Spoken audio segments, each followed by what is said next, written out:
श्री क्षेत्र मढी येथे दर्शनासाठी गेलो होतो. येताना फारच उशीर झाला. मग भुकेची वेळ झाली. मग सापडली आम्हाला कारभोळवाडी.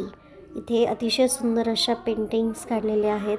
गावाकडची ओळख किंवा गावाकडं नेण्याची पद्धत याच्यातून मिळते आणि आनंदही मिळतो. त्यामुळे हॉटेलला एक वेगळंच लूक आलेला आहे. मुलांसाठी भरपूर खेळणी उपलब्ध आहेत. त्याचबरोबर बैलगाडी देखील त्यांनी बनवलेली आहे. आतमध्ये देखील ज्या आपल्या पारंपरिक वस्तू आहेत, जाता, पाटा, वरवंटा, गोण्या ह्या सगळ्या तिथे मांडलेल्या आहेत. आणि त्याचबरोबर काळभोरवाडीमध्ये उपलब्ध चुली वगैरे ह्या देखील त्यांनी केलेल्या आहे. उपलब्ध सोयीसुविधा पण खूप छान आहे. तुम्हाला बैठे जेवण देखील मिळते. त्याचबरोबर पारंपरिक पद्धतीने इथे रचना करण्यात आलेली आहे सर्वच गोष्टींची.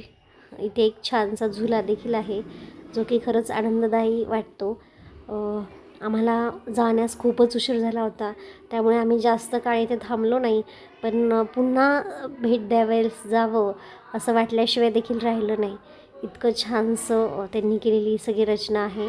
आतमध्ये इंटेरियर देखील त्यांनी खूप छान केलं आहे आणि त्यांचा लोगो पण खूप छान आहे. नातं मातीशी असं ते सांगतात आणि खरंच कौतुकास्पद ही गोष्ट आहे. सांगून देखील खूप भूक लागलेली होती. आम्ही वाट बघत होतो की लवकर जेवण येऊ दे म्हणजे आम्ही निघूत आणि पटकन जेवून आम्ही पटकन आमचा कार्यक्रम अशा प्रकारे आवरला. Thanks for watching.